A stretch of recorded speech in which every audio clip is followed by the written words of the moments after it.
También en la esquina de Donceles y Allende, la coordinadora del grupo parlamentario de Morena, Ernestina Godoy, consideró que la nueva política de austeridad en la Ciudad de México requiere de un marco legal que permita establecer lineamientos claros para transparentar los sueldos que ganan los funcionarios, acabar con el enriquecimiento indebido de la clase política, evitar el desvío de recursos públicos y fincar responsabilidades. Asimismo, señaló que se debe tener como referencia lo que gana la persona titular de la jefatura de gobierno. Vamos a escuchar.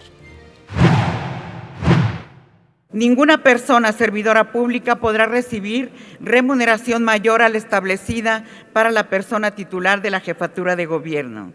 Ningún servidor público podrá tener una remuneración igual o mayor que el superior jerárquico.